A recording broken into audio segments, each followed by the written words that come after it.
The right to bear arms is as old as America itself. It's enshrined in our Constitution. The Second Amendment was ratified in 1791. It's part of the Bill of Rights. These are the first 10 amendments to the Constitution. They protect our fundamental freedoms. The Second Amendment states, a well-regulated militia being necessary to the security of a free state, the right of the people to keep and bear arms, shall not be infringed. The founders had just fought a revolution. They knew the importance of an armed populace. They saw it as a safeguard against tyranny. They believed citizens should be able to defend themselves, not just against criminals, but against a potentially oppressive government. America had just won independence from Britain. The memory of British attempts to disarm colonists was fresh. The right to bear arms was seen as fundamental to survival and liberty. It was as important as freedom of speech or religion. The interpretation of the Second Amendment has evolved over time. For much of American history, it was seen as a collective right. This meant it applied to militias, not individuals. But this view has changed. In recent decades, courts have increasingly recognized it as an individual right. The most significant recent case is District of Columbia versus Heller in 2008. The Supreme Court ruled that the Second Amendment protects an individual right to possess firearms. This was a landmark decision.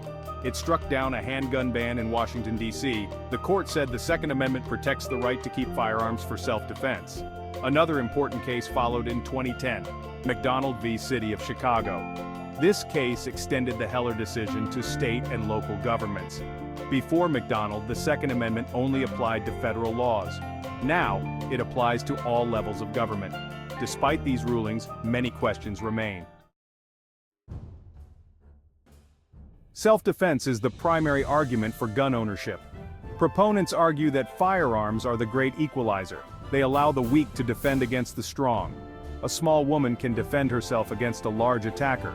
An elderly person can protect themselves from younger criminals. Guns, they say, level the playing field. This argument is based on a fundamental right, the right to self-preservation. Gun rights advocates argue that this right is meaningless without the means to exercise it. They point to situations where police response times are slow. In rural areas or high-crime urban neighborhoods, they argue, people need to be able to protect themselves. Supporters of gun rights often cite instances of defensive gun use. These are cases where armed citizens have stopped crimes. Some studies suggest that defensive gun uses are common. Estimates range from tens of thousands to millions per year. However, these numbers are hotly disputed. The self-defense argument goes beyond individual cases. It's about deterrence. Section 4. Recreational firearms, sport, hunting, and hobby. While self-defense is the primary argument for gun rights, recreational use is also important. Millions of Americans use firearms for sport and hobby. Hunting is a major part of this. It's a tradition in many parts of the country. For some, it's a way to put food on the table. For others, it's about conservation and connecting with nature. Target shooting is another popular recreational use. This includes various competitive sports. There's trap and skeet shooting, long-range rifle competitions, and more. These sports require skill and discipline. Many enthusiasts spend years honing their abilities. For them, it's not just about owning guns. It's about mastering a challenging skill. Collecting is another aspect of recreational gun ownership. Some people collect historical firearms. Others are interested in the engineering and craftsmanship of guns. For these collectors, firearms are works of art or pieces of history. Section 5. By the numbers: gun ownership statistics and studies. Let's look at some numbers. Gun ownership in America is widespread. Estimates vary, but about 32% of American adults own guns. That's about 393 million firearms in civilian hands. We have more guns than people in this country. But these numbers aren't evenly distributed. Gun ownership rates vary widely by region. They're highest in rural areas and lowest in urban ones.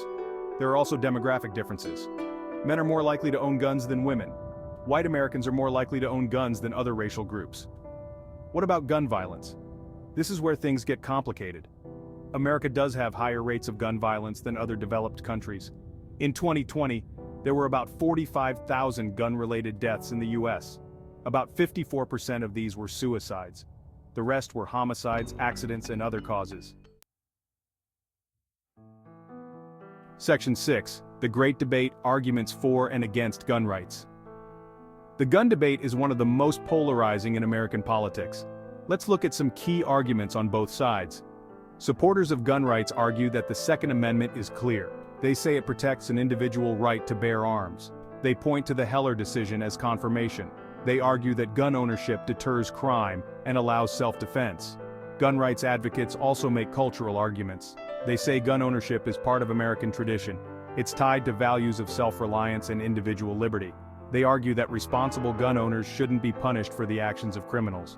On the other side, gun control advocates argue for stricter regulations. They point to America's high rates of gun violence compared to other developed countries. They argue that easy access to guns makes violence more deadly.